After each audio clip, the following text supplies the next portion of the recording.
नमस्कार, मैं हूं श्वेता झा। आप देख रहे हैं बिजनेस आज तक, जिसमें हम आपको कारोबार जगत की हर छोटी बड़ी खबर से रूबरू कराते हैं। लेकिन बुलेटिन की शुरुआत करते हैं बिजनेस टॉप 10 से। सॉवरेन गोल्ड बॉन्ड की 10वीं सीरीज 11 से 15 जनवरी तक जारी रहेगी। लोगों को एक बार फिर से मिलेगा सस्ता सोना खरीदने का अवसर। 9 साल में सबसे ज्यादा रेवेन्यू ग्रोथ के साथ तीसरी तिमाही में टीसीएस का उम्मीद से बेहतर प्रदर्शन। कंपनी का नेट प्रॉफिट 7.2% से बढ़कर 8,701 करोड़ रुपया। रिकॉर्ड बनाने को बेताब पेट्रोल डीजल के दाम बढ़ा सकते हैं महंगाई। Crude and natural gas outlook 2021 में जताई गई आशंका।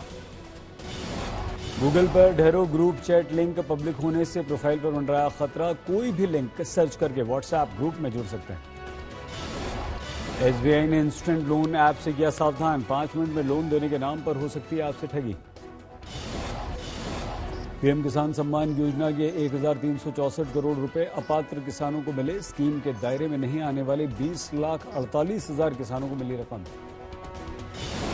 बड़ी स्टील व सीमेंट कंपनियों पर कीमतें बढ़ाने के लिए सांठगांठ के लगे आरोप। केंद्रीय मंत्री नितिन गडकरी ने जताई रेगुलेटर बनाने की आशंका। ट्विटर पर फॉलोअर्स की रेस में पीएम मोदी बने नंबर 1 राजनेता। ट्रंप का अकाउंट बैन होने के बाद बदल गया गणित। वर्क फ्रॉम होम के जमाने में निप्पॉन म्यूचुअल फंड ने शुरू किया नया ट्रेंड। कर्मचारियों को 25% कम सैलरी में हमेशा घर से काम करने का दिया ऑफर।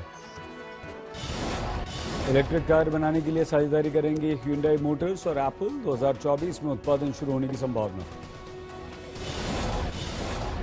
कोरोना काल में भारत के हेल्थ सेक्टर ने काफी बदलावों का सामना देखा है और किया है, लेकिन जिस तरह का मजबूत हेल्थ इंफ्रास्ट्रक्चर कोरोना जैसी महामारी से लड़ने के लिए जरूरी है, उसकी कमी साफ नजर आई। उम्मीद की जा रही है कि इस बार के बजट में सरकार इस दिशा में काम करेगी और स्वास्थ्य के साथ ही शिक्षा पर भी खर्च को बढ़ाया जाएगा, जिससे इलाज और इलाज के तरीकों में भारत आत्मनिर्भर बन सके।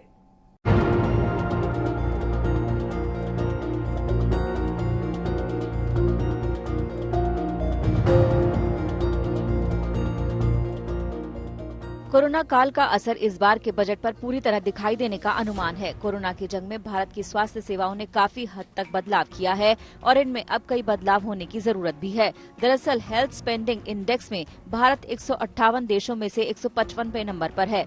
भारत स्वास्थ्य में अपने कुल बजट का 4% से भी कम हिस्सा खर्च करता है। इस मामले में पाकिस्तान, नेपाल और बांग्लादेश तो भारत से आगे हैं ही। दुनिया का दूसरे सबसे नंबर का गरीब देश बुरुंडी भी अपनी जीडीपी के करीब 12% के बराबर स्वास्थ्य पर खर्च करता है। अब कोरोना काल में भारत की अर्थव्यवस्था के खस्ता हाल होने की सबसे बड़ी वजह दुनिया के सबसे सख्त लॉकडाउन में से एक का लागू होना है।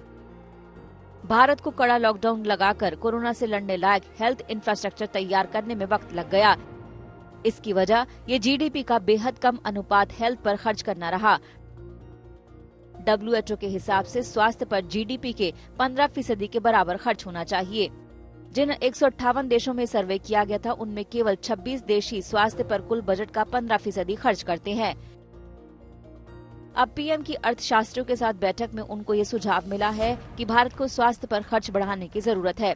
जानकारों का मानना है कि भारत की आबादी को देखते हुए काफी बड़ी आबादी को बेसिक हेल्थ सुविधाएं तक मैसर नहीं है। ऐसे में हेल्थ केयर पर इस बार के बजट का फोकस रहना बेहद जरूरी है। नेशनल हेल्थ प्रोफाइल 2019 के मुताबिक भारत में प्रति 1,000 लोगों पर अस्पतालों में महज 0.55 बिस्तर है। WHO के मुताबिक प्रति 1,000 की आबादी पर 5 बिस्तर होने चाहिए। हेल्थ के अलावा अर्थशास्त्रियों ने शिक्षा पर भी खर्च बढ़ाने का सुझाव दिया है। कोरोना के चलते मार्च से ही स्कूल कॉलेज बंद पड़े हैं और लगातार ऑनलाइन तरीके से पढ़ाई चल रही है। सुविधाओं के अभाव में गरीब तबके की इस ऑनलाइन शिक्षा तक पहुंच बेहद मुश्किल है। भारत में जीडीपी का 4.6% ही शिक्षा पर खर्च होता है। नीति आयोग के मुताबिक देश में एजुकेशन की क्वालिटी बढ़ाने के लिए शिक्षा पर खर्च बढ़ाकर 6% किया जाना चाहिए। 1966 में गठित पहले शिक्षा आयोग कोठारी कमीशन ने शिक्षा पर जीडीपी का 6% खर्च करने की सिफारिश की थी, जिसके बाद 1968, 1986 और 1992 के एक्शन प्लान को दोहराया गया, लेकिन कभी भी इस लक्ष्य को हासिल नहीं किया गया। आज देश जीडीपी का महज 4.43% शिक्षा पर खर्च कर रहा है। नई राष्ट्रीय शिक्षा नीति 2020 ने एक बार फिर शिक्षा पर होने वाले खर्च को बढ़ाकर 6% करने का वादा किया है। लेकिन इस बार भी कोई समय सीमा इसके लिए तय नहीं की गई है। कुछ शिक्षाविद शिक्षा पर 6% बजट आवंटन को भी कम ही मानते हैं और इसे 10% करने की मांग कर रहे हैं।